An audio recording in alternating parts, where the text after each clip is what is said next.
Hey everybody, I am so technologically challenged that I just recorded a couple of really good videos and I was trying to use this new mic that I got and it wouldn't sync the sound after, so I lost my audio and have to redo it. So anyway, I wanted to talk about the symptoms that I was experiencing before I was diagnosed with appendix cancer.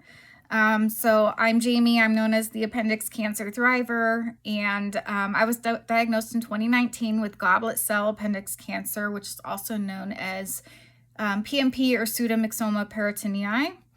And back then it was known as 1 in a million, but now it's more like 2 or 3 in a million. But I think with my pathology, my specific, the goblet cell, I might still be 1 in a million. I don't know, but it is rare. And so I'm here to talk about my story and in hopes that I reach other people that are going through it that might be scared and may not know much about it, and that they get some hope knowing that I'm still here and ticking almost 6 years later since diagnosis. So anyway, the symptoms that I was having, the most important and worst one was that I couldn't breathe.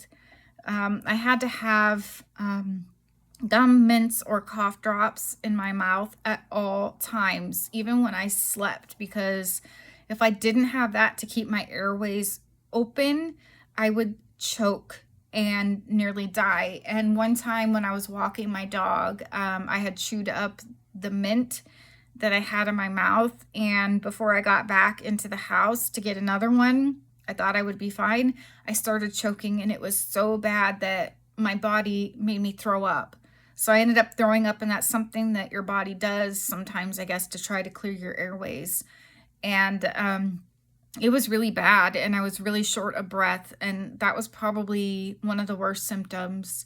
The other thing was that I was having to go to the bathroom all the time, and it felt like bowel movements, but most of the time it was just mucus of all different colors. I mean, we're talking Lucky Charms colors. A lot of times it was clear or clear with red, blood, green with the red, brown with red. Just so much mucus. I was passing so much mucus, and then it also hurt so much, just that moving through my system. And even with bowel movements or just mucus, I was in the bathroom sometimes screaming and groaning and crying, and I'm not a dramatic person.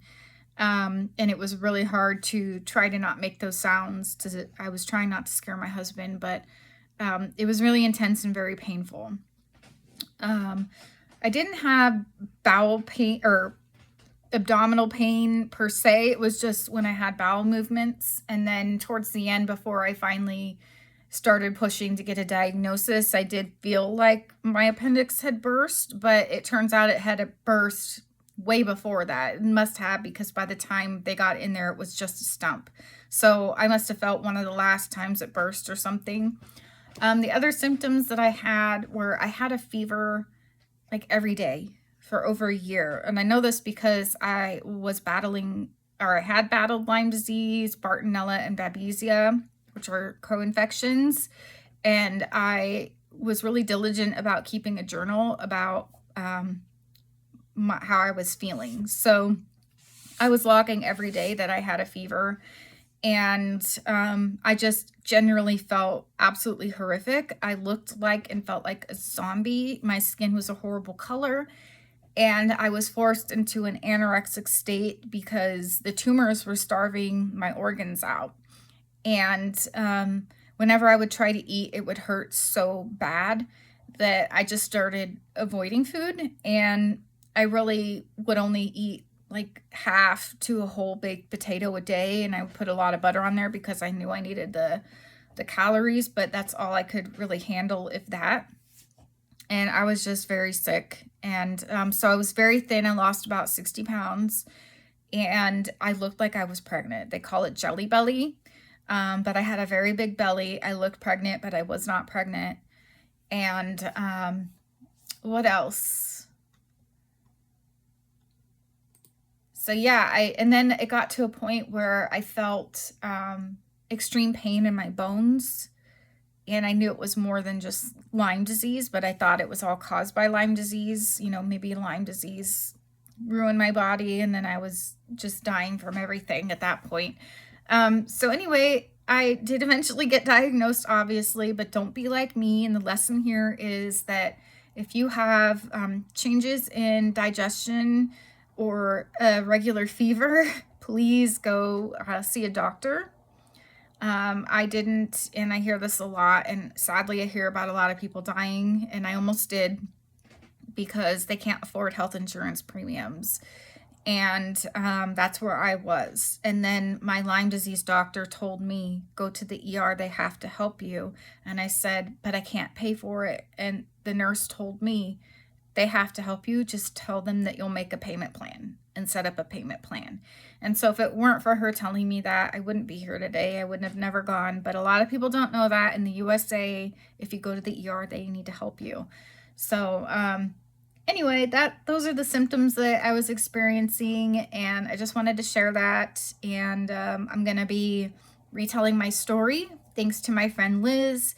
I will tag her. I'm going to post this across many apps, but any apps that I know she's on, I will tag her because she's also sharing her story. And I'm all for anybody advocating and sharing their stories with rare diseases. And I will share the crap out of anybody sharing their story. So there are no egos involved here, and it's really important to share your stories because it does help others. You will reach at least one person out there, I promise. So thank you, Liz, for reigniting my passion, and I'm going to start redoing my videos with I'm years in. I know more information now, and I remember more now, and I have notes to rely on. I forgot a lot of stuff when I did my videos before. So anyway, thank you for listening, and have a good day. Bye.